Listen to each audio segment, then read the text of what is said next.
at first glance, U.S. courts seem to be doing very well on these measures. There's a strong rule of law, very well-established rule of law in the United States.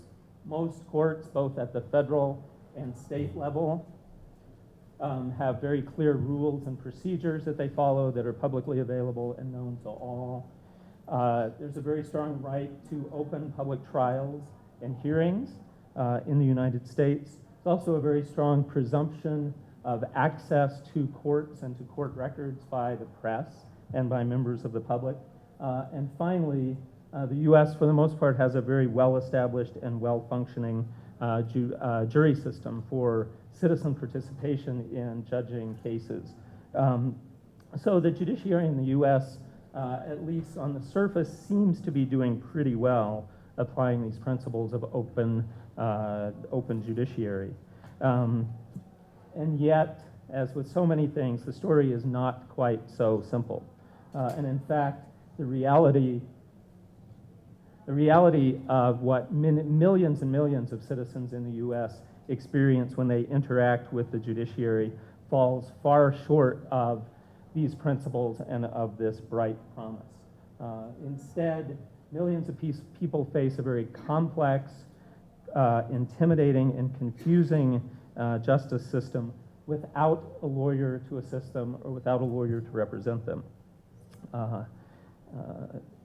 And in fact,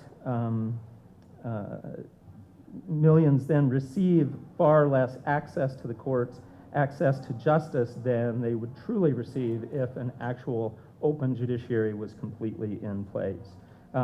So let's talk about this problem, this sort of gap between the promise and the reality.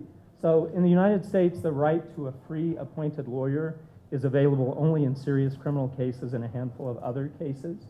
In all other cases, people have to be able to afford to pay for a lawyer.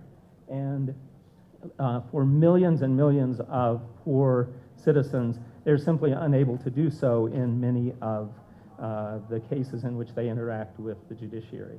To make things worse, they not only have to deal with the courts without a lawyer, but they have very few other resources or sources of information or guidance to help them. So they really have to go it alone. Let me give you just a few quick examples of this problem so you get a sense of what I'm talking about, this disconnect between the promise and the reality. So for example, in family courts where people face very life-changing, incredibly serious issues like losing custody of their children, having child support reduced or taken away, being forced to pay child support, very, very important critical issues. In many U.S. states, 90% or more of the people who face these issues have no lawyers, have no one there to help them. In housing court, where people face eviction from their homes, where they face paying large amounts of money to landlords or other very serious disputes, again, in many cases, 70% or more of the people in those courts are unrepresented. In many other cases that address very serious issues, whether it's termination of employment, loss of benefits, and so on, the numbers are the same. Very, very many people have to face those issues without the benefit of a lawyer. To make things worse, at the same time that more and more people are going to court with no lawyer, the courts are facing large cuts in their own budgets and large cuts in court staff. So there are fewer and fewer people available to help these self-represented people as they try to navigate this very complicated and very difficult system. So that's the bad news.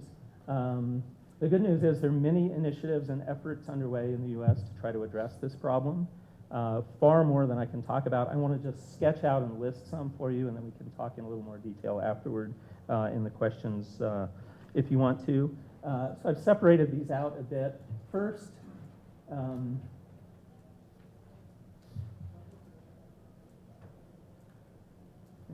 So first, there are efforts to try to get more lawyers.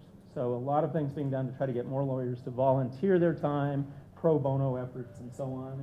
There are also changes in the rules by courts and bar regulators to try to allow non-lawyers, so professionals, paralegals, and others who have some training but not full law school, to try to assist in some of these issues. But the reality is there will never, ever, ever be enough lawyers or professionals to help the millions of people who need that help.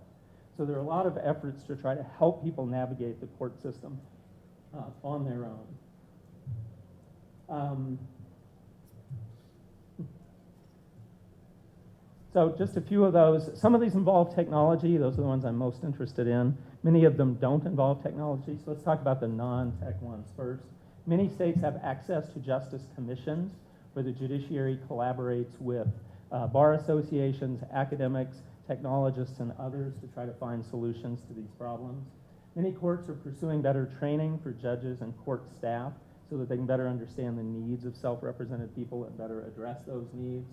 Many courts are trying to simplify their very complex procedures and processes to make it easier for unsophisticated, untrained people to navigate them.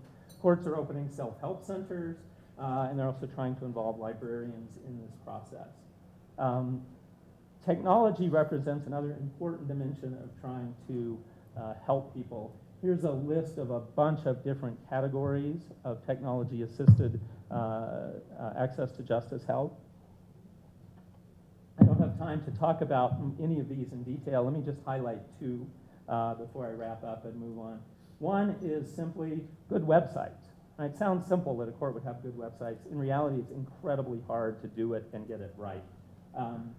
Here are some criteria that go with it, but they've got to be multilingual, they have to be simple and in plain language, they've got to be accessible in ways other than text for people who have low literacy. So for example, lots of graphics, use of video explanation and so on to make these websites far more accessible. Mobile is huge, right? Even poor people in many, many cases have mobile devices, even if they don't have computers. So mobile systems to notify people when they have court hearings, changes in procedures, let them get information are key. One last one to highlight is completion of forms online. So instead of having to fill them out by hand, forms that they can't possibly understand, instead many courts now use these guided interview systems that walk people through a very simple interview process, asks them questions in very friendly ways, and then at the end of that process, spits out a very legible, very accurate and complete form. E-filing systems, live chat to give people immediate answers and so on, or a lot of different ways. I would just end by noting that yesterday in its new NAP that the U.S. government released, there was a specific reference to expanding access to justice. It didn't specifically include the judiciary and open judiciary at this point, but it's a very good start, a very good step in the right direction. There's a huge amount that remains to be done to make our justice system truly accessible. We've done a lot, but the things here represent a bunch of steps that are available to us to try to take as we move toward a truly open judiciary that provides the kind of access that citizens deserve. Thank you.